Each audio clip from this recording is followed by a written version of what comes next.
Donc on va, non, je vous cherchais, avec Claire Jordel, donc vous avez ce matin pédiatre, et moi Antoine Avignon, donc obésité adulte, et donc tous les deux co-responsables du CSO, reproduire une session qui avait déjà eu lieu l'année dernière et qui avait prêté à des discussions, et donc il nous a semblé intéressant de le renouveler, en sachant qu'il n'y a pas de message unique, mais qu'il nous semble important de discuter autour de questions d'a priori. Alors, on a préparé avec Claire des questions, mais c'est fait pour être interactif. Et si vous avez des questions à poser vous-même sur d'autres idées reçues que vous voudriez exposer et qui ne sont pas exposées là, nous, les questions qu'on lance, c'est pour lancer le débat. Vous êtes d'accord, Claire? Mais c'est open et ça doit se faire en discussion. Donc en pratique, on a resélectionné des questions qui avaient porté débat l'an dernier, a priori. Enfin, moi, j'étais pas dans la session, donc je suis mauvais juge. Et puis, on en a resélectionné d'autres, mais effectivement, c'est ouvert à d'autres discussions, d'autres débats, si vous le souhaitez.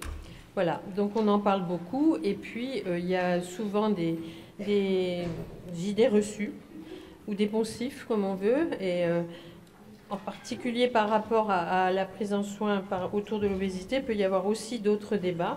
Quelle est la meilleure méthode? Qu'est-ce qu'on peut proposer le mieux? Il y a une question qui a été posée ce matin par rapport à l'enfant en situation d'obésité sévère. Faut-il être restrictif? Qu'est-ce que vous proposez? Faites-vous avec l'existant, etc. Donc, toutes ces choses-là, vous pouvez les aborder. Donc, la question numéro 1, c'est une question plus générique. Qu'est-ce qu'un aliment bon pour la santé? Et qu'en éducation thérapeutique par rapport à l'enfant, pour ce qui me concerne, et peut-être Antoine aussi, sur qu'est-ce qu'on dit aux gens, ce qui nous pose énormément de questions aussi. C'est dans l'interactivité. Donc, ce qui serait bien, c'est qu'on ait déjà vos idées. Et après, il n'y a pas de vérité. D'ailleurs, s'il y avait de vérité, il n'y aurait plus de problème d'obésité, ou presque plus. Et comme vous l'avez constaté dans la société, ce n'est pas tout à fait le cas. C'est donc qu'il ne doit pas y avoir une vérité vraie et absolue. Donc, n'ayez pas peur de donner votre vision, et puis on donnera notre vision, et puis on espère qu'on sera à peu près concordant, mais il se peut qu'il y ait des petites différences entre. Il n'y a pas de problème avec ça. Alors, qu'est-ce que. Qui se lance? Qui ose? Si quelqu'un vient vous voir et pose cette question, et pour ce qui me concerne, c'est souvent les adolescents, qu'est-ce que tu entends par bon pour la santé finalement? Qu'est-ce que vous répondez? Parce que ça peut déstabiliser quand même. Oui. Parlez fort et levez-vous si ça vous ennuie pas. Déjà, les aliments non transformés, des aliments simples et cuisinés plutôt à la maison plutôt que d'acheter des plats tout préparés.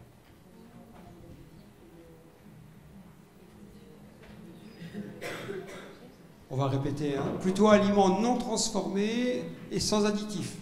C'est ça? Donc, non transformés et préparés à la maison. Peut-être saisonnier, on peut rajouter ça.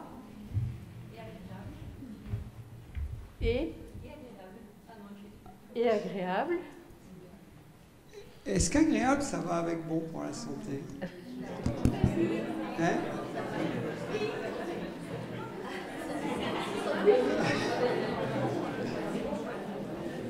En tout cas, ça a déclenché une réaction.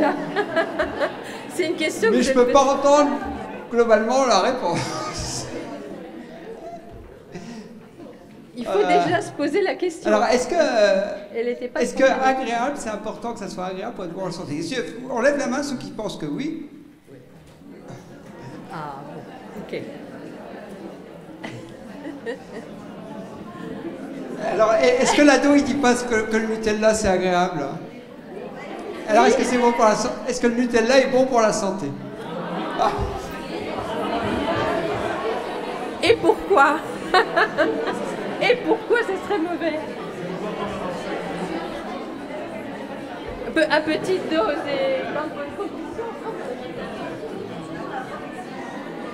Oui. Excusez-moi. Donc, première question, premier gros débat sur l'analyse subjective de tous ces paramètres-là. Et le Nutella, bon pour la santé, d'abord la publicité le dit, et largement chez les enfants, l'écho il est positif, vous imaginez bien. Après, peut-être pas si mauvais que ça finalement, comme le dit monsieur, à petite dose et en situation festive ponctuelle, pourquoi pas. On sait que le gras et le sucre, ça rassure. Je vous ai entendu dire ça, Antoine, régulièrement. Et peut-être qu'à petite dose, oui. Voilà, donc bon. Donc, toutes ces idées-là, effectivement, visiblement, on ne les partage pas de la même façon. Tout est question de quantité, effectivement. Moi, je suis 100% d'accord. Se faire du bien est bon pour la santé.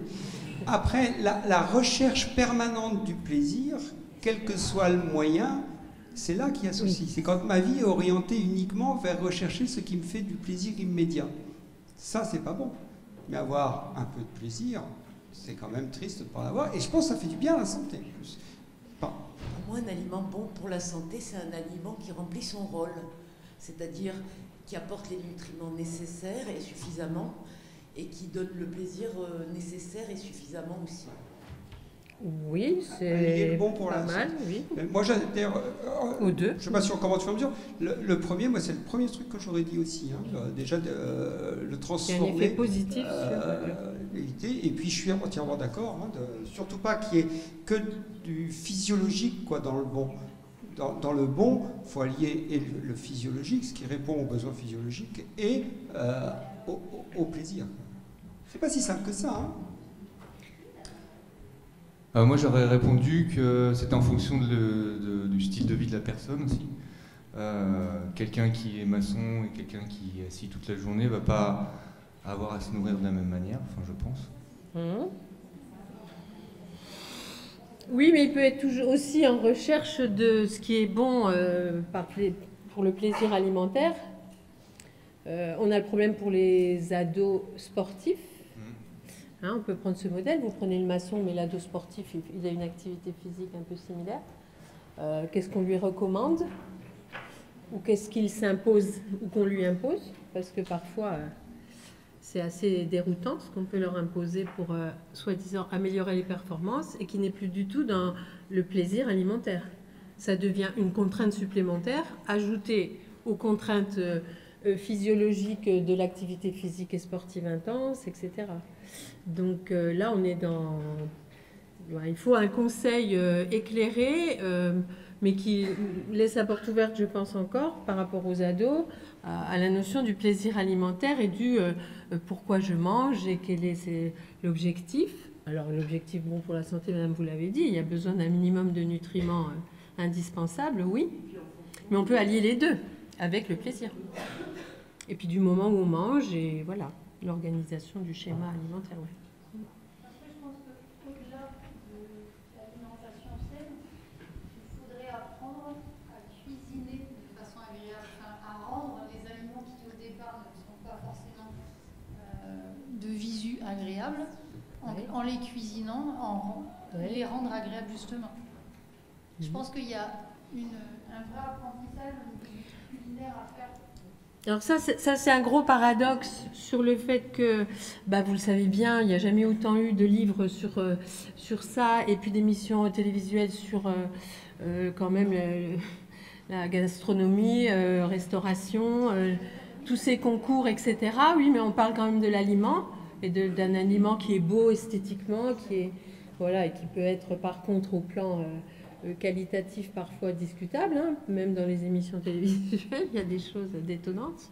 Voilà. Et puis ce problème qu'on évoque, que les personnes qu'on a en main ne savent même plus cuisiner, quoi. Il y a un schisme là entre les deux. En vous écoutant, j'ai envie de dire quelque chose.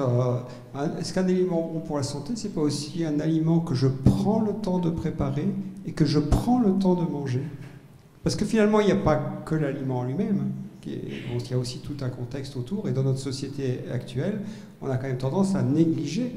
Pourquoi il y a des aliments transformés, ultra transformés? Parce qu'on ne peut pas prendre le temps. On mange en même temps qu'on regarde la télévision, en même temps qu'on fait réciter les devoirs, on est dans le multitasking, donc avec le repas qui s'insère l'autre. Donc je crois que quel que soit l'aliment, s'il est pris dans cette condition-là, il n'a peut-être pas le même effet quand même. Après, c'est vrai que l'aliment, avant, il y avait la recherche de l'aliment, historiquement dans les comportements. On cherchait l'aliment pour se nourrir, on le préparait avec ce qu'on avait, autant que faire se peut. Donc on a zappé quand même au moins 2 étapes dans cette notion préalable à l'alimentation pure et dure.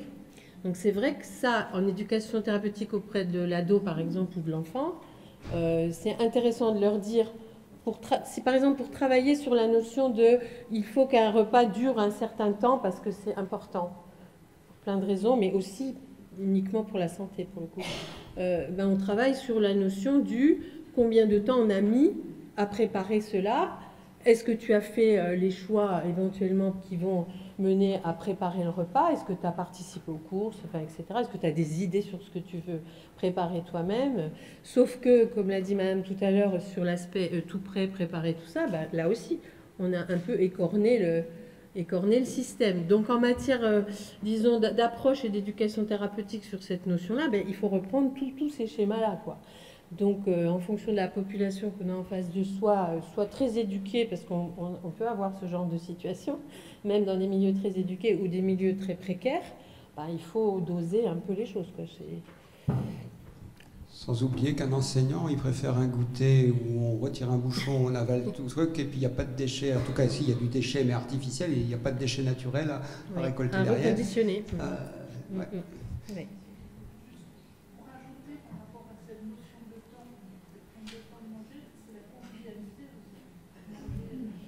Oui. Oui, bien sûr. Oui. Je crois que c'est important, il ne faut pas négliger. Santé, c'est pas que santé physique, c'est pas avoir assez de la santé est globale. C'est pour ça que partirer le plaisir, partirer le social, il y avait une autre. Oui. On peut ajouter aussi l'aliment bon pour la santé, l'aliment biologique, issu de l'agriculture biologique. Alors ça, je crois qu'on en parle après. Et on en parle après, il y a une des questions sur le bio. Mais oui, pourquoi pas, avec des bémols. Peut-être une dernière intervention sur cette question. Oui, je vous rejoins complètement sur la notion de temps. Moi, je suis psychologue, je ne suis pas diététicienne ni quoi que ce soit, mais je suis spécialisée aussi dans l'obésité. Et la notion de prendre le temps, quand les gens viennent au cabinet, ils me demandent des séances qui vont toujours... ils me disent, il y en a pour combien de séances?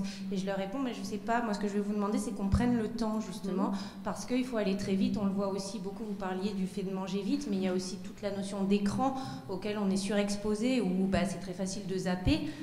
Et la deuxième réflexion que je me faisais, c'est quel sens on met derrière le mot bon et quel sens on met derrière le mot santé. C'est un peu ce que vous disiez avec est-ce que bon, c'est agréable ou pas agréable, mais il y a la santé physiologique, mais il y a aussi la santé psychologique. Donc même si évidemment tout est lié, je crois que c'est important qu'on puisse peut-être mettre du sens sur les questions qu'on se pose de manière générale, quoi. Merci. Donc vous êtes d'accord qu'on continue ? Voilà, donc on est tout de suite dans le vif du sujet évoqué précédemment sur cette notion que manger bio serait plus important que manger non bio, donc classique, voire même recommandé,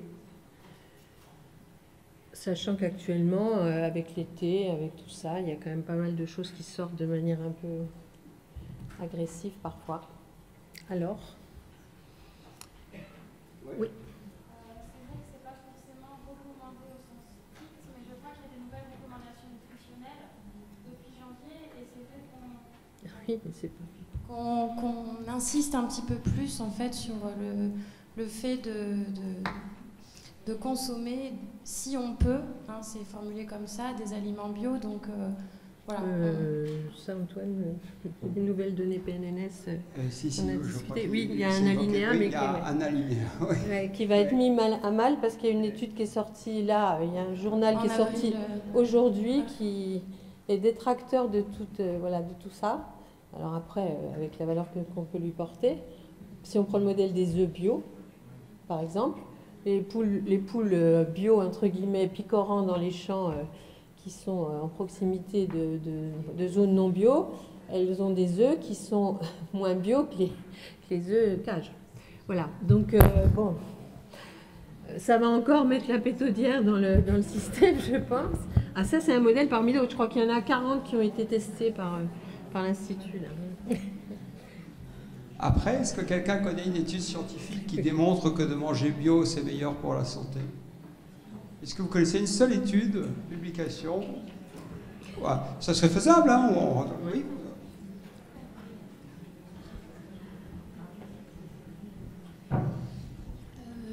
Manger bio, mais aussi pour préserver notre santé, pour préserver la planète aussi. Et puis le principe de précaution, il y a des études, il y a des procès, il y a le glyphosate, cette année, on a eu des enfants qui nous sont nés sans bras, on a des études qui sont en cours, on ne sait pas encore pourquoi. Donc, est-ce que le principe de précaution ne vaudrait pas, même si ce n'est pas encore tout confirmé par toutes les instances? Voilà. Est-ce qu'on ne peut pas manger bio aussi pour soutenir une agriculture différente? On peut manger équilibré, évidemment. Bio ou non bio, voilà, manger équilibré, c'est autre chose. Et puis après, il y a toute la controverse sur la bio industrielle aussi, avec toutes les dérives. Voilà, comme si c'est du bio qui vient de l'autre bout de la planète. Le local, c'est important. Le de saison, c'est important. Voilà, local, de saison, et pourquoi pas bio en plus. Je pense que. Mais non transformé bio, parce que comme il y a des produits transformés bio, enfin des plats préparés soi-disant bio, transformés, ça pose débat là pour le coup. Il y a 50 raisons de manger bio et j'adhère à ce que vous dites. On n'oublie pas qu'on est dans une journée obésité. Donc effectivement, ne pas transporter, ne pas respecter la planète, j'adhère à 200%. Et je prends tout ce que vous dites. Après, sur le plan du poids... Mais moi, je n'ai pas de réponse tranchée, hein. Je n'ai que des idées. Oui, et sur le plan économique, pour les familles qu'on a en main, si on fait référence à l'obésité, c'est un peu difficile, je dois dire, pour nous, de proposer du bio quand on sait que le prix moyen en Suisse est de l'ordre de 20%. Donc voilà, donc tous ces éléments-là, il faut les mesurer. Donc il n'y a pas de vérité, on peut prendre tout ça et se faire son idée. Oui. J'ai entendu un journaliste scientifique dire que la seule étude qui pourrait trancher, il faudrait que ce soit une étude randomisée avec une cohorte qui accepterait de ne pas manger bio pendant 10 ans pour voir ce que ça donne sur les critères qu'on aurait définis à la base. Donc c'est très très difficile à faire.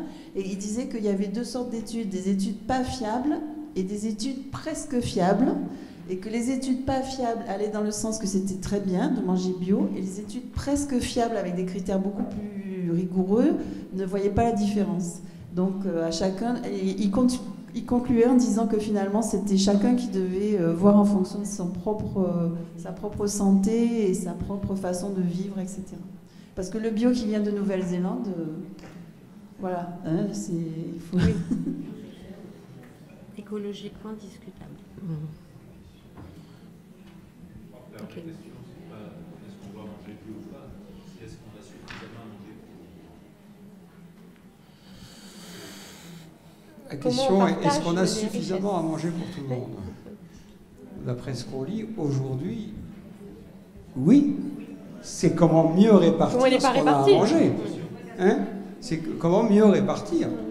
Puisqu'il y a ceux qui ont trop, il y a ceux qui n'ont pas assez.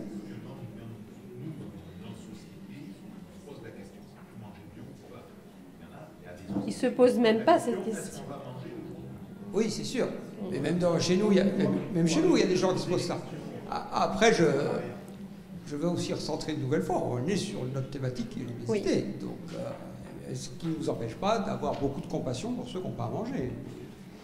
Mais c'est évident, encore une fois, que dans la situation obésité sévère, a fortiori sur l'hôpital, on n'est pas, dans la philosophie de proposer de manière systématique le bio.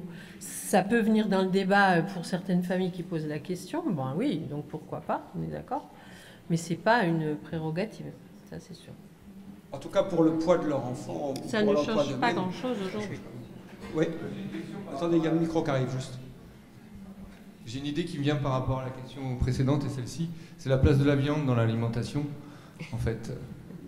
Je ne sais plus si on l'a mis, je me souviens plus. Non, je crois verra. On avait dit que non. on avait dit que vegan, c'était juste avant 3 ans en miette, et puis après, pourquoi pas. J'ai posé une mauvaise question. Non, non, pas du tout, on se demandait si elle venait après, donc si ça valait le coup.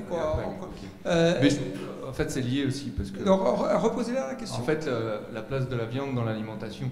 Est-ce que c'est bon ou pas pour la santé, la viande, à quelle quantité, et est-ce que c'est bon ou pas pour la planète aussi, hein, on se pose des questions par rapport à ça, est-ce que c'est bio ou pas? Parce que quand on va dans les fast-food, tout ça, c'est maintenant les gens, enfin certaines personnes, certaines parties de la population mangent de la viande comme on mangerait un 4 heures, quoi. Mangent de la viande toute la journée, un hamburger par-ci, un hamburger par-là, et c'est vrai que là, je trouve qu'il y a des abus de ce côté-là, et il y a trop de facilité aussi, il y a trop d'accès, trop de facilité à l'accès à la viande, quoi.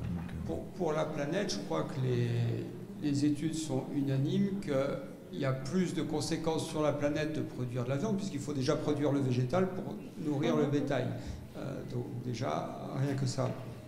Après, ce qu'on peut dire, c'est que je crois qu'on ne peut pas rentrer ici dans le débat est-ce qu'il faut manger, est-ce qu'il ne faut pas manger de la viande. Ce débat, à mon avis, est autant politique que santé. Ce qu'on peut dire, c'est que les apports en protéines de qualité dans des pays occidentaux comme la France sont supérieurs aux besoins dans la moyenne de la population. Donc, si on prend les conséquences écologiques de la viande, on peut dire que oui, il y a une surconsommation en France. Quand on regarde les viandes et le type de viande que vous décrivez, c'est-à-dire la viande fast-food, c'est en plus une viande qui n'est pas de qualité supérieure, et c'est-à-dire qu'il y a un pourcentage de gras non négligeable. Donc avec un effet satiétogène qui est moins important qu'une viande qui est moins grasse. Donc pour revenir au problème de poids, je pense qu'effectivement ces consommations à toute heure du jour et de la nuit, hein, parce que c'est ouvert 24 heures sur 24, de produits avec une viande grasse n'est certainement pas favorable. Après, il ne s'agit pas de le bannir non plus, de dire le jamais, mais certainement pas de trop. Ça répond à votre question? Il y a quelqu'un qui levait la main depuis un petit bout de temps.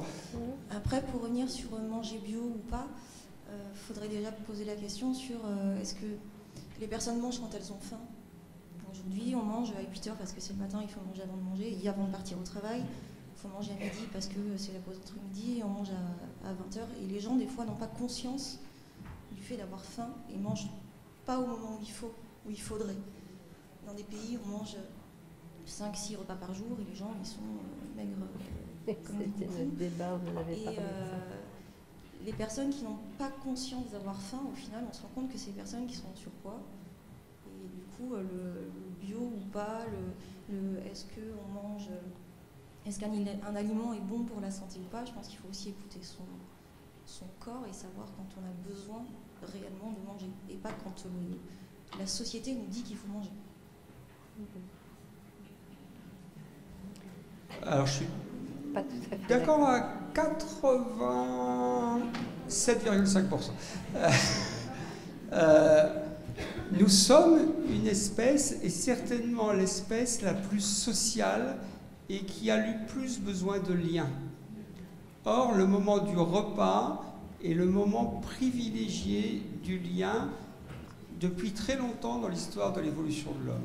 C'est-à-dire que quand on avait attrapé, depuis qu'il y a le feu, depuis qu'on attrapait la bête et qu'on la faisait cuire, le feu était le lieu de réunion pour la préparation et pour le partage.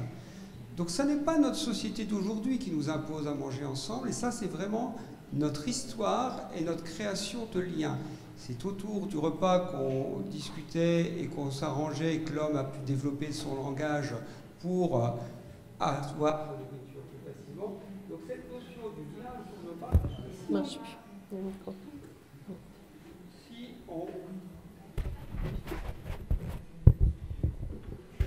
si on déstructure complètement en disant chacun mange quand il veut, ce qui se passe un petit peu sur le continent nord-américain, et je ne suis pas sûr que le résultat soit top. Oui, pas quand il veut, quand il a faim, si vous voulez. Mais le fait est que si vous suivez un rythme social conventionnel, vous finissez par avoir faim en même temps que les autres. Et d'ailleurs, vous pouvez ne pas avoir faim et vous sentez une odeur et la faim vient. Donc quand on prépare l'alimentation, c'est aussi quelque chose qui va créer ce cycle. Alors moi, je suis le premier à travailler sur rendre les notions de faim et de satiété en faisant des tests de la faim et des tests pour travailler sur la société. Ça, c'est dans un but de rééducation, mais je dis bien aux gens qu'à terme, l'idée est qu'ils arrivent à retrouver ce rythme naturel de leur famille et des gens qui les environnent et qui sont autour d'eux. Autrement, on est comme dans un régime, on finit par se couper du lien social, puisqu'un régime coupe du lien social. Quand vous allez quelque part et que vous dites, moi, il me faut ma salade, truc et tout, on l'a vite fait par plus vous inviter trop souvent, hein, parce que quand même, celui qui arrive avec son petit tupperware quand vous l'invitez à manger, ça va une fois. Et vous n'allez pas chez lui. Mais, voilà. Et on n'est pas invité non plus chez lui. Voilà, il n'invite pas et on ne l'invite pas. Mais je suis d'accord sur, je vous l'ai dit, 80, je veux bien passer à 89% de mon 80. D'autres...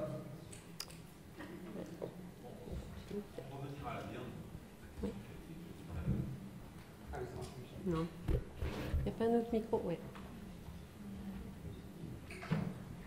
Merci.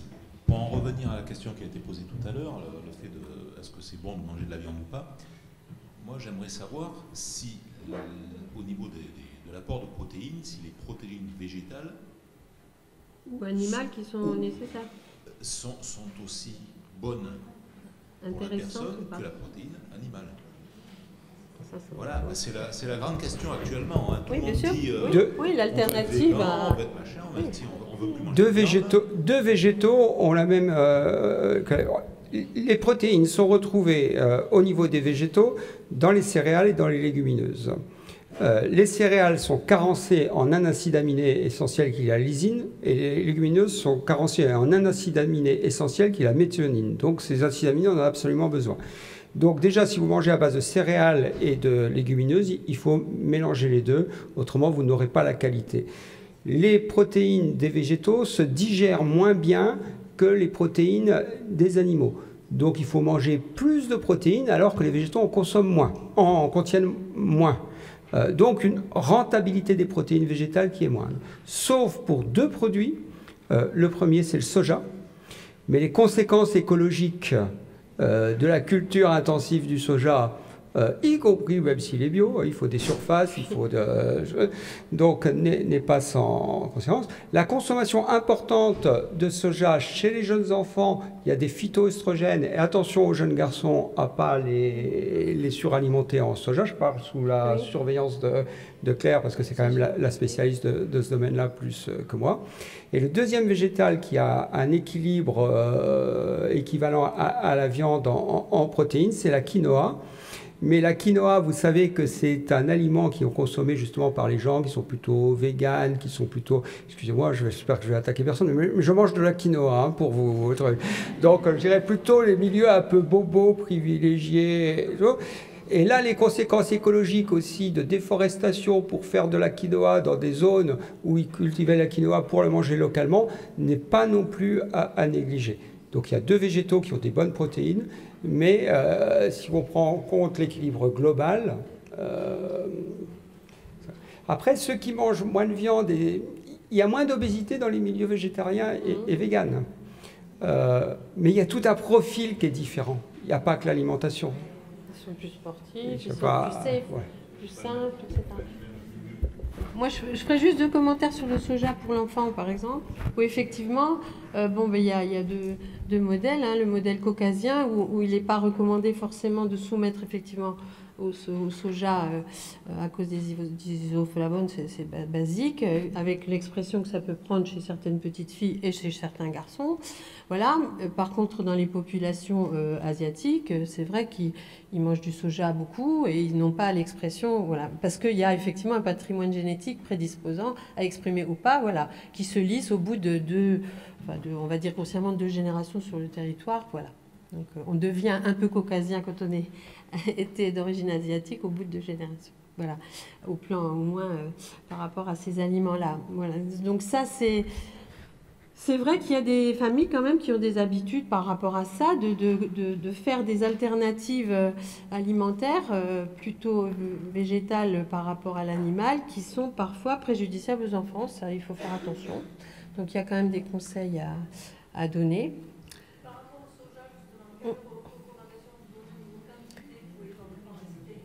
Ah ben moi, de toute façon, le soja, on le recommande nous quand il y a des allergies à des choses particulières, autrement on ne le recommande pas, hein, ça c'est assez clair.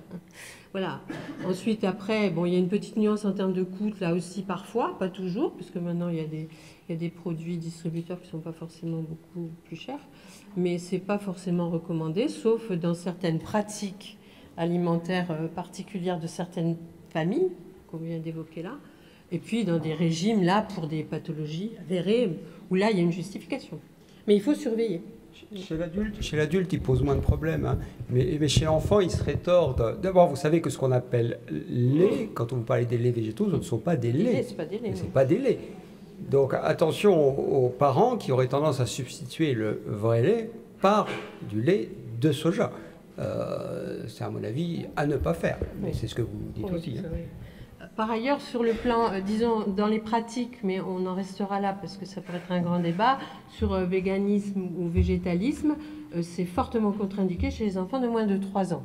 Parce qu'il y a des dégâts en termes de carences qui peuvent s'installer, au plan intellectuel en particulier, des dénutritions, on va appeler ça comme ça, des nutritions cérébrales aussi, avec des dégâts, puisque vous savez que la formation du cerveau chez l'enfant, c'est entre 0 et 6 ans hein, que ça se construit, et si ça intervient là, dans certaines pratiques extrêmes, ça peut être très dangereux. Donc, et ça, c'est un sujet peut-être qu'il faudra qu'on aborde une fois, hein, mais qui n'est pas très forcément au contexte de l'obésité qu'on évoque, parce que soyons clairs, on n'a quand même pas beaucoup de véganes ni de végétaliens parmi les obèses. Hein. Non, enfin, je ne sais pas, à moins que je me trompe, mais... Ah, oui, la personne qui a le micro. Oui. C'est parce qu'il faut que je le fasse passer après, alors je me permets. Juste, je voulais faire une parenthèse sur l'histoire du Tupperware de tout à l'heure pour amener son repas chez les amis. Je pense qu'il y a vraiment un gros travail à faire sur l'équilibre alimentaire de base chez tout le monde, pas uniquement chez les gens obèses. Les gens ne savent majoritairement pas très bien manger, sachant que là, l'été arrive, et moi, je suis diététicienne, et mes patientes me disent on va manger que des frites saucisses ou des frites merguez. Les gens ne savent pas faire des salades sympas, ne savent pas faire des brochettes de dinde. Au niveau du budget, je pense qu'on peut se permettre de faire des choses à base de poulet qui n'est pas très cher, on ne parle pas de côte de bœuf, mais d'éviter les saucisses merguez qui, franchement, font culpabiliser mes patientes et qui évitent de sortir parce que, du coup, ça leur plombe la semaine, quoi. Oui, mais... je peux les comprendre, après, pas d'amener leur Tupperware, mais dans l'idée... Je suis d'accord, mais on a déjà tellement à faire avec les personnes qui ont un problème de poids, et je ne crois pas que c'est à ceux qui n'ont pas de problème de poids à s'adapter sur le plan alimentaire à ceux qui auraient un problème de poids. C'est-à-dire, je fais une soirée barbecue chez moi avec saucisses frites, c'est bien gentil, mais je vois pas pourquoi on me dirait de pas la faire. La personne qui a un problème de poids va devoir faire attention, tenir compte de sa faim, de sa satiété, pour pas en consommer de trop.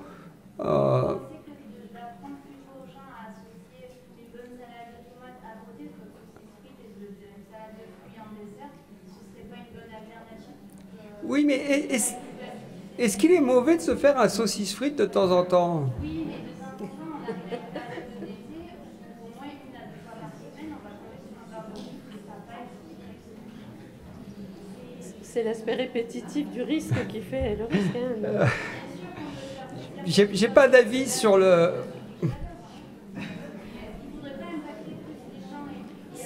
Si, mais ça relaie les programmes nutrition santé que vous connaissez tous sur le bout des doigts, les messages qui sont véhiculés très régulièrement, dont on sait qu'ils ont eu quand même un impact assez relatif sur les pratiques, pas sur toutes, mais sur certaines. Voilà. C'est après, difficile. De là aller à dire aux gens comment ils... Bah oui, c'est difficile. Je crois qu'il y a un message... Je suis d'accord avec vous sur un message général et de santé publique, mais comment moi, médecin ou diététicienne ou professionnel de santé, en face de quelqu'un qui a un problème de poids, je ne peux pas lui dire qu'il faut que ses amis et sa famille changent leurs habitudes. Ça ne va pas marcher. Concrètement, ça ne va pas marcher puisqu'on est là sur le poids. Oui, non, mais je ne parle pas forcément que des professionnels qui viennent nous voir pour qu'on fasse passer le message. Peut-être, je ne sais pas, par la télé, on est tous obligés à lancer les poids, à la télé, peut-être passer des messages Vous avez les messages PNNS Manger, réguliers, bouger, comme le manger-bouger, vous l'avez quand même régulièrement. Le message du PNNS sur le manger-bouger, 5 fruits et légumes par jour, il n'y a pas une personne qui ignore le message des 5 fruits et légumes. Mais qui mange? Qui le fait? Réfléchissez ici, chacun d'entre vous. Tenez, concentrez-vous sur vous. Est-ce que je mange 5 fruits et légumes par jour? Allez, prenez là. Ah. Qui? Allez. Levez les mains. Oh là là. Je vous propose de le faire dans le silence et de lever la main celui qui est sûr de manger en moyenne 5 fruits et légumes par jour. Ah. Vous vous êtes fait plaisir alors. Dans une réunion de professionnels de la santé intéressés par l'obésité, il y a quoi? La moitié? Une petite moitié, il n'y a pas la moitié. Imaginez la crédibilité des messages que vous donnez avec l'incapacité de le mettre en application pour vous-même. Donc, je crois qu'il faut le flexibilité. Il faut analyser pourquoi vous ne l'avez pas fait. Voilà. Je voulais juste revenir à quelque chose dont on parlait tout à l'heure, oui. C'était pas beaucoup d'intérêt. C'était à propos du vegan et tout viande. Oui. Je voulais juste dire que, bon, c'est vrai que la culture du soja intensif, la culture du quinoa intensif, c'est mauvais pour la planète, mais l'élevage intensif de bœuf, de cochon, etc., c'est aussi très mauvais pour la planète. Donc je me dis que peut-être le mieux, c'est de tenir compte des deux, de ne pas bien être... sûr, voilà. Bien sûr. Voilà. Alors là aussi, d'autant que je ne veux pas être méchante, mais la viande, c'est cher aussi. La viande, le poisson, c'est cher. Oh là là, et les protéines végétales, c'est quand même moins cher. Pas pour la quinoa, hein, pas pour la quinoa. Vous trouvez de la viande bon marché, je peux vous montrer des endroits avec de la viande très bon marché. Alors là aussi, je suis d'accord à 91%, parce que toutes les viandes ne sont pas avec les mêmes conséquences sur la planète. Il y a une publication récente dans l'une des meilleures revues scientifiques qui s'appelle Science, et qui regarde les conséquences environnementales des différentes productions de viande. Le porc a assez peu de conséquences d'après cette étude. Dans tous les cas, pour ce qui est de l'eau potable autour, ça dépend comment on élève les porcs, mais le lisier de porc, c'est une catastrophe. Hein. Vous allez en Bretagne, on ne peut plus boire de l'eau du robinet, c'est terminé. Je vous rapporte une étude scientifique publiée dans Science. Je donne ma référence, après je ne l'ai pas testé moi-même. Véro, oui, vas-y Véro. Ouais, alors, je vais peut-être rebondir du coup dans le prolongement de ce qui avait fait polémique l'année dernière, j'y étais pas, comme vous, Madame Jandel, mais sur cette question qui pose problème, nous, c'est quelque chose qui nous anime aussi au CHU Nîmes, comme réflexion entre ce qui peut être important comme information nutritionnelle de santé, notamment dans le milieu pédiatrique, d'alimentation santé, on a commencé à en parler, et j'aimerais avoir vos positions à vous deux, et peut-être du coup aussi de la salle, comme quoi ces transmissions-là, cette éducation-là peut être potentiellement inductrice de restriction cognitive et faire les obèses de plus tard. Je crois que c'était un petit peu le sujet de la polémique l'année dernière, et j'aimerais bien, si c'était possible, qu'on rebondisse sur ça et avoir votre avis. J'ai pas vraiment entendu la question. C'est-à-dire que les messages nutritionnels en pédiatrie... Quel est leur impact ? Voilà, et comment plus tard, si on suit le cahier des charges, ça peut engendrer de la restriction cognitive et entretenir un phénomène de surpoids et d'obésité, parce que c'était un petit peu ça, du coup, qui avait été, je crois, discuté l'an dernier.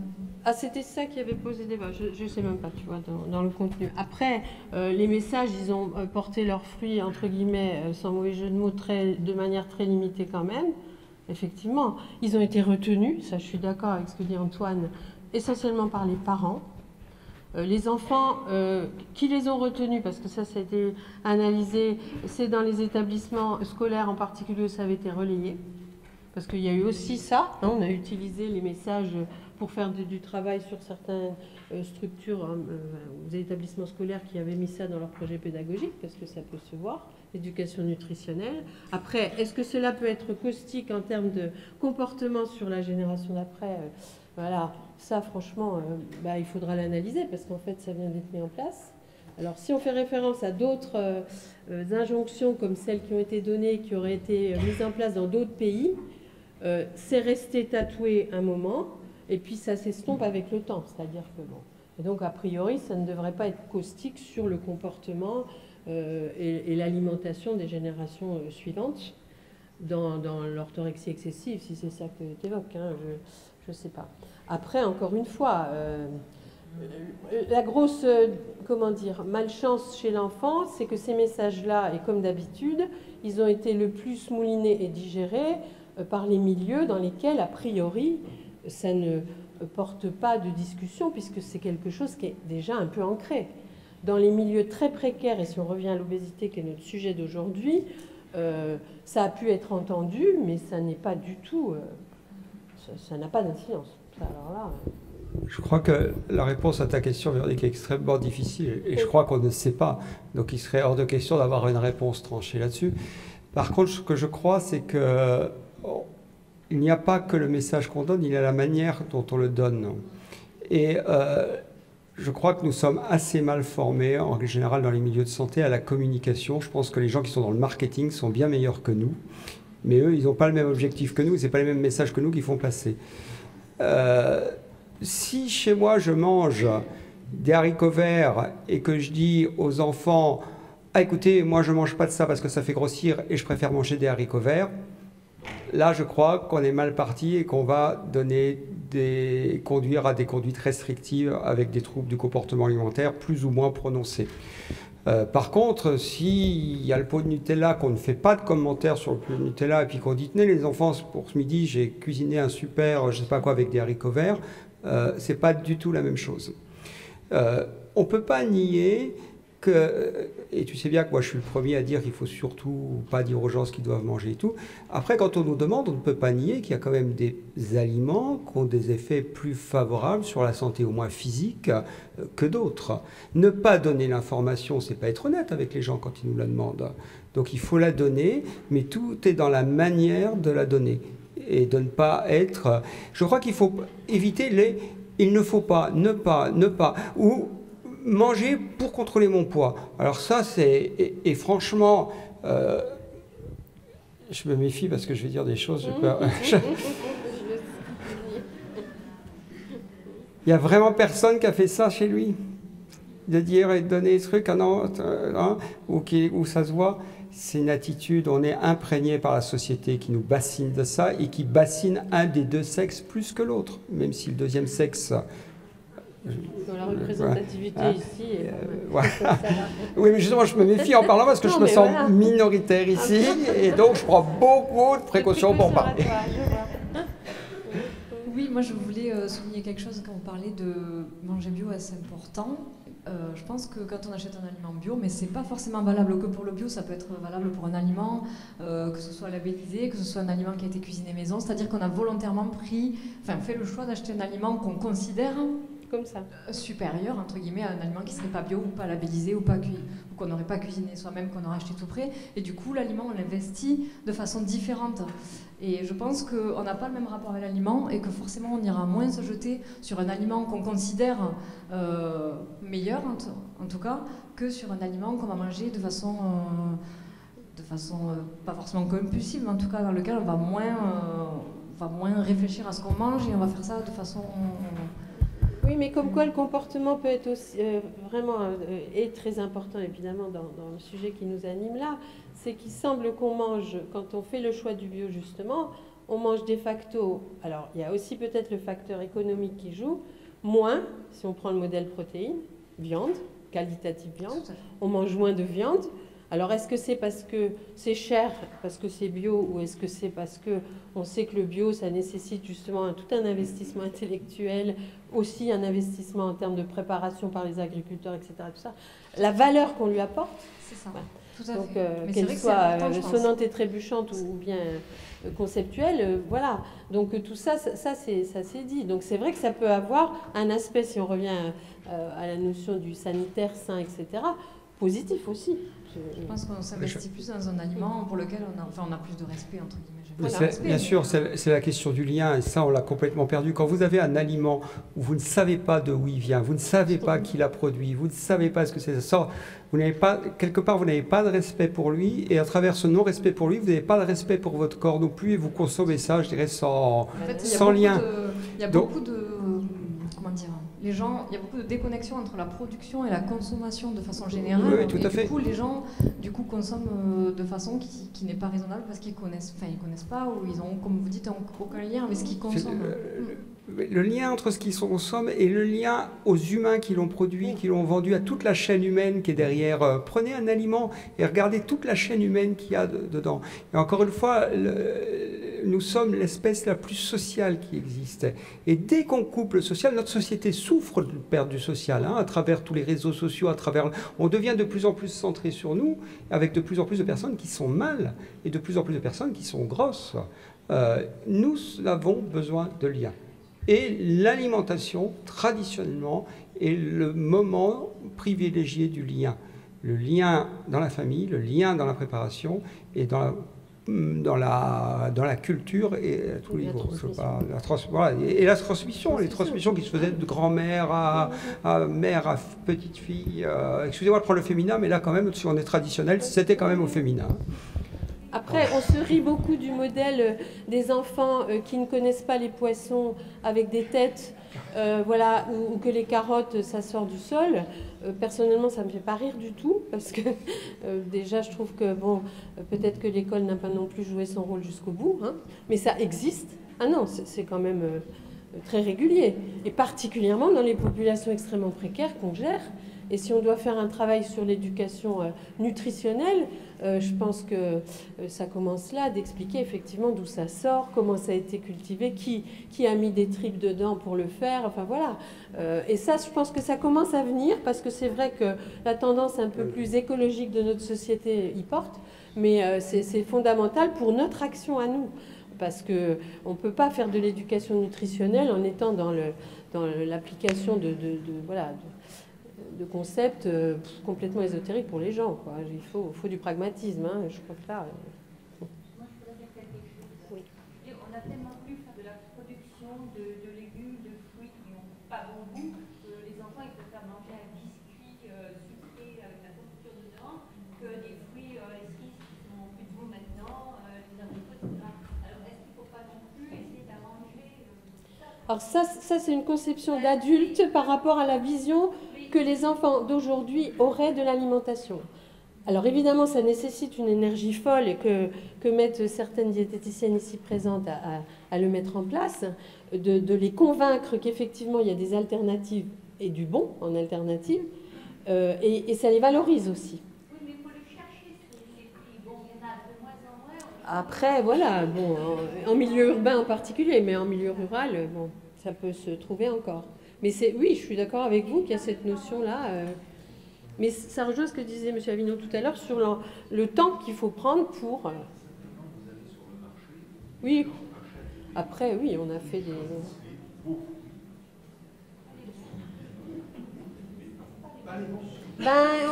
Les rayons des fruits moches, si vous allez faire vos courses de temps en temps, ça existe maintenant régulièrement, même dans les supermarchés. Et c'est vrai qu'on voit que c'est vite, quoi. Il y a Marine qui veut qu'on accélère. Marine veut qu'on pose d'autres questions. Allons-y. Marine, elle nous a préparé les questions, alors si on n'en fait que 2 sur 15... Et il y en a 15, mais on n'ira pas au bout, hein, la prochaine fois. Mais de toute façon, il y a plein de questions qu'on a déjà abordées. Voilà, au moins 3, Marine. Voilà. Là, c'est bon, bien oui, on passe, oui, on est 4 maintenant.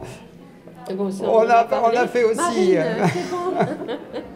On est déjà à la 5e. Combien de fois par jour faut-il manger? Je crois que c'était un gros débat l'année dernière, enfin, si j'ai cru comprendre, qu'il y avait eu un débat sur cette question plus la notion du petit déjeuner. Oui, il faudrait qu'on fasse. On va faire au moins celle-là et le petit déjeuner. On va les poser en même temps. Il y a combien de fois faut-il manger par jour? Et le petit déjeuner est-il le repas le plus important de la journée? Alors combien de fois par jour? Ah non, mais ne dites pas juste un chiffre, argumentez, que ça soit simple, qu'il y ait de la polémique. Allez, qui c'est qui veut le micro? Le nombre de fois on en a besoin.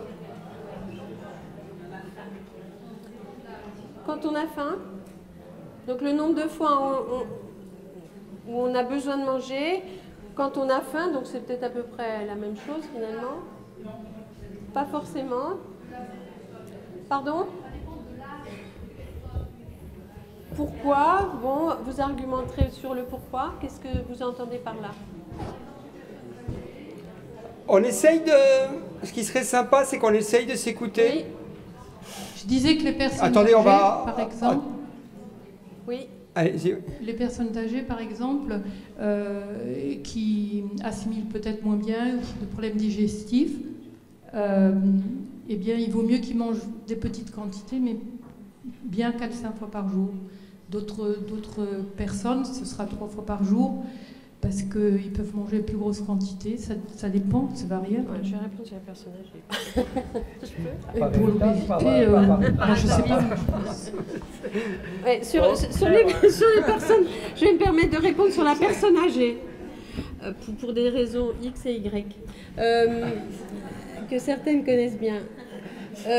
L'idée qu'on se fait que la personne âgée a besoin de plus manger ou à son rythme, et c'est pas la même chose.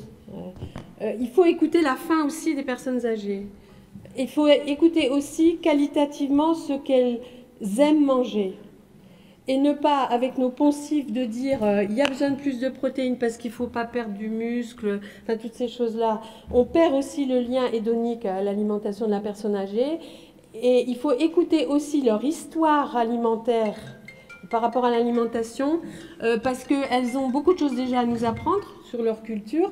Et puis surtout, quand elles sont en phase, disons, de dénutrition, qu'on a l'impression qu'elles ont moins d'envie, parce que M. Blin l'a dit ce matin, la caractéristique, c'est la perte de l'envie, la perte de l'allant, la perte de tout ça, qui frise à la dépression pour certains.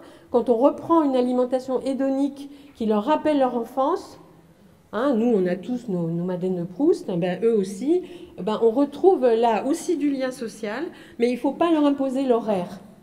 Parce que les personnes âgées, oui, mais dans les établissements de soins où certaines, et un bon nombre, plus de 10%, sont maintenant au-delà d'un certain âge, ben, vous savez très bien qu'il y a l'empire des horaires, quoi.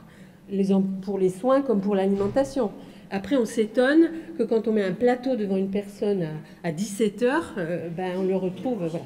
Donc, vous voyez toutes ces choses-là, mais c'est valide aussi à domicile pour les personnes âgées qui sont en soins avec des auxiliaires de vie qui passent à des heures fixes, etc. Je crois que tous ces éléments-là, il faut les retravailler avec leur vie à elles, leurs désirs, et respecter ce qu'elles aiment manger, en étant peut-être un peu plus dans l'énergie pour certaines choses, parce qu'il y a besoin d'énergie, ça c'est sûr. Voilà. Ouais. Alors finalement, combien de repas par jour? Alors, allez, vous n'avez pas répondu. Hein. On va prendre deux cas. On va prendre l'adolescent qui pose la question, qui a un problème de poids, et on va prendre l'adulte qui a un problème de poids et qui pose la question. Il y a quelqu'un qui fait signe 3. Allez, qui dit 1? Qui dit 0? Pour les problèmes de poids, ça serait pas mal, non? Ça nous arrangerait pas. Non, pourquoi pas. Qui dit 1? Qui dit 2? 2, on commence à avoir des mains qui se lèvent. Qui dit 3? Ouais. Qui dit 4? Majoritaire à 4. Qui dit 5? Là, ça baisse, on arrête. Et qui dit il n'y a pas de réponse? Voilà. Ah, il y en a qui ont voté 2 fois. Il y en a qui se positionnent 2 fois. Il y en a qui se sont positionnés 2 fois parce que quand ils savent. Donc les 2 réponses majoritaires, c'est 4 et pas de réponse. On donne chacun notre vision, qui se rejoint pour vision. Moi, ma vision, c'est qu'il ne peut pas y avoir de recommandations, effectivement. Il faut savoir qu'à travers les différentes sociétés, on retrouve tout. Nous, en Occident, on est majoritairement aux 3 repas par jour, mais ce n'est pas uniforme à travers la planète. Il y a des sociétés qui sont à 2 repas, il y a même des sociétés qui sont à 1 repas par jour. Donc je crois qu'il n'y a pas de normes chez les humains. Nous, on est dans une société où, en moyenne, il y a 3 repas par jour. Si on veut être bien intégré dans la société, en gros, on est autour de 3 repas par jour. Mais on est dans les problèmes de poids, il faut quand même que les gens ne se forcent pas à manger quand ils n'ont pas faim. Donc c'est toujours un mixte entre comment je garde mon lien social, je ne m'exclus pas, et je tiens compte de mes sensations personnelles. Et c'est tout un travail, et donc je n'ai pas de réponse ferme et tranchée. Il y a un repas, mais ça sera la question après, donc je ne vais pas donner complètement ma réponse là, parce que le petit déjeuner, on va en parler après, qu'est-ce que vous en pensez? Ouais, mais je ne sais pas si Claire, vous voulez. Après, moi, sur le rythme des repas ou le nombre, moi, je suis un peu d'accord avec Antoine Avignon sur le 3 et plus ou moins 1, si, voilà, en fonction de l'âge. Après, je sais que l'année dernière, ça avait été le débat, en fonction de l'âge de l'enfant. Là, on a pris le modèle des ados, mais c'est évident que pour les petits-enfants, donc avant l'âge de 12 ans, on va résumer, je pense qu'il faut quand même 4 repas. Alors, là, on va parler de... Il y a deux situations. Il y a la situation de l'enfant classique qu'on éduque à l'alimentation, à l'européenne, et là, je rejoins que comment dire, par exemple, même au sein de l'Europe, on ne mange pas le même nombre de repas en Allemagne, en Angleterre, en France, etc. Donc, nous, on est accrochés à notre culture, encore une fois, du 4 repas dès l'éducation nutritionnelle précoce. Donc, pourquoi pas y rester? Après tout, ça peut être un fondamental sur lequel on reste. Après, pour l'ado, c'est tout à fait différent parce que il a une vie chronologiquement qui change. Et le rythme de sommeil change, vous le savez bien. Donc, il passe quand même et il vire très vite sur 3 repas. Voilà. Donc, ça va tout de suite, on va enchaîner avec le petit déjeuner, puisque l'adolescent, ce qu'il supprime le plus volontiers, c'est le petit déjeuner. Alors après, s'il le supprime pour atteindre le repas suivant, qui est le déjeuner de midi, sans bricoler, sans ne rien faire, sans ne rien demander à personne, donc en respectant sa propre faim ou ses propres besoins, moi j'ai aucun état d'âme sur le fait qu'il a supprimé le petit déjeuner. Alors a fortiori, si en plus il est en situation d'obésité, qui est donc le deuxième volet du problème, parce qu'il faut a fortiori que quand il est en situation d'obésité, il écoute sa faim. D'accord. Donc il y a... encore une fois, une espèce de plasticité, mais retenez quand même qu'en matière d'éducation nutritionnelle précoce sur le territoire français, actuellement, on reste quand même chez le petit à un rythme théorique de 4 repas qu'on ajustera après en fonction des habitudes alimentaires des parents, parce qu'il y a aussi des parents qui viennent d'ailleurs, il y a aussi des concepts alimentaires à respecter, etc. Mais c'est compliqué. L'éducation nutritionnelle actuellement du jeune enfant, elle est complexifiée par plein de choses et plein justement d'injonctions qui ont été très contradictoires à un moment donné, pour lesquelles les familles sont complètement perdues, franchement. Et donc, pour qu'un enfant y comprenne ce qu'on lui dit ou ce qu'on veut imprimer et que ses parents lui transmettent pour certains très jeunes, je pense quand même qu'il faut un peu de rigueur et un peu de raison, voilà, et de simplicité, encore une fois. Ça doit être assez simple, implicite, et pas complexifier, rajouter ci à ce moment-là, faire ça, calculer là. Non, il y a quand même du naturel dans l'alimentation, parce que ça, on n'en a pas trop parlé, mais on s'alimente aussi par nécessité pour survivre, ça c'est sûr, mais aussi naturellement. Il faut revenir au naturel, et dans l'obésité aussi, il faut tendre vers ça, et ça c'est l'émission du PNNS. Je crois qu'on a dépassé notre temps, mais je voudrais quand même faire un petit commentaire sur le petit déjeuner. Oui. Pour moi, il y a 2 manières de sauter le petit déjeuner. Je me réveille suffisamment tôt, j'ai pas faim, je ne déjeune pas, ça passe pas.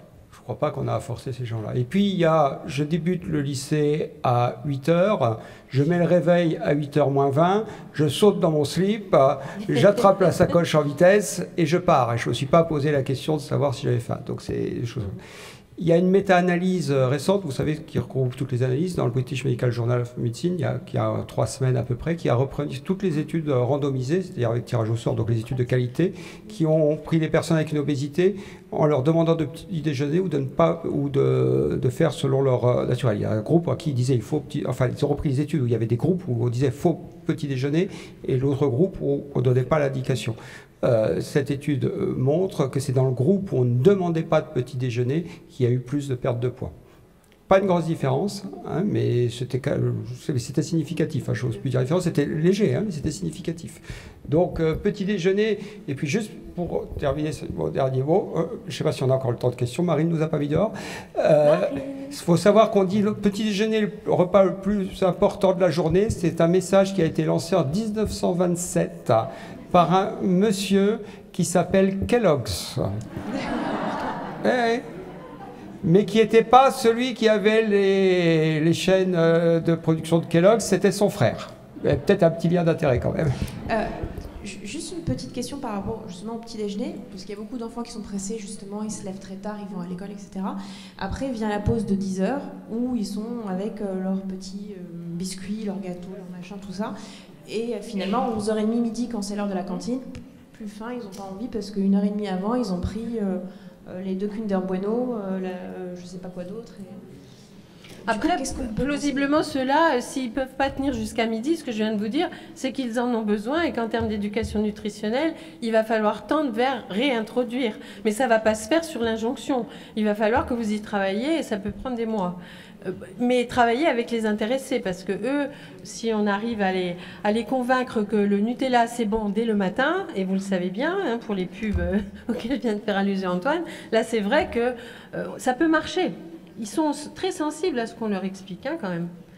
Et pas toujours les parents. Hein, donc il faut jauger les deux. Voilà. Bon, on reprendra les autres questions la prochaine fois. Hein. On a des questions pour l'année prochaine. Encore une. Encore Encore une. C'est trop, Marine. Marine, elle veut pas les filles. Alors, bon, on dira qu'on les fera la prochaine fois. Hein. Okay, c'est bon, c'est après. Je crois que c'est la question 10. Ah, bon, c'est ça.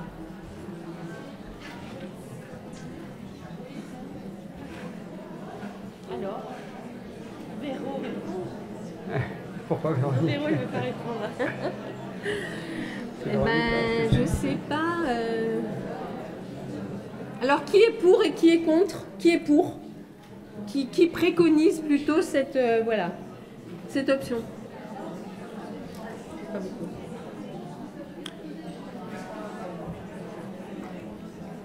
Et qui est contre? Et les autres, j'espère, ne se prononcent pas?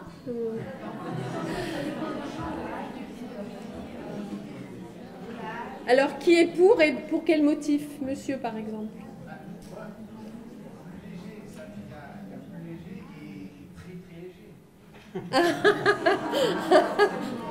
En clair.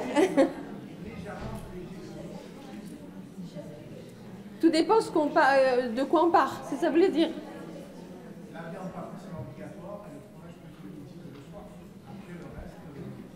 Mais c'est pas forcément ce qui est le moins léger.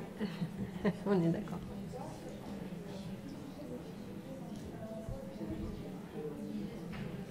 Bonjour, merci.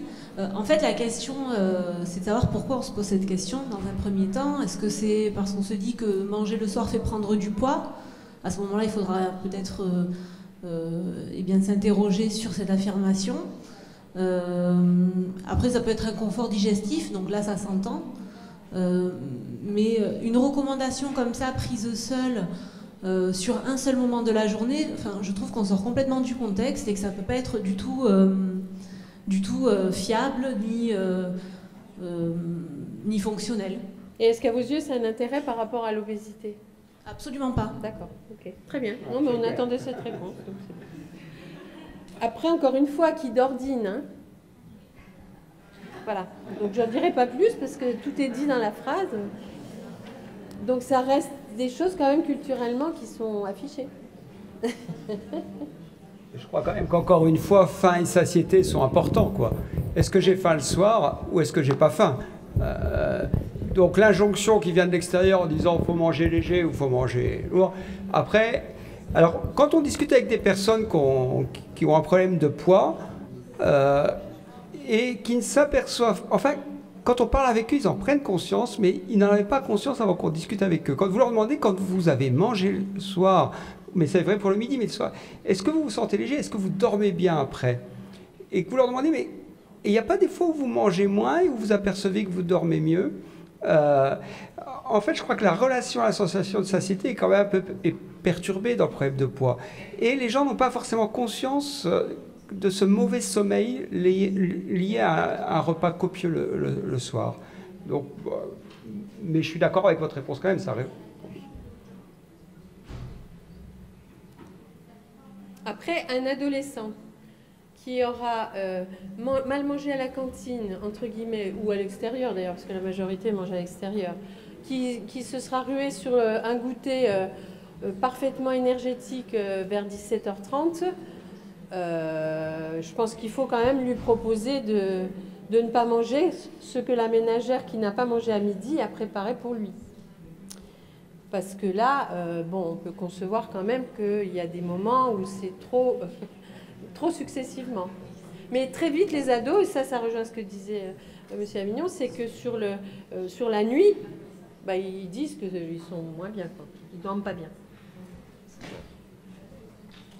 C'est bon ? Merci à vous. Merci.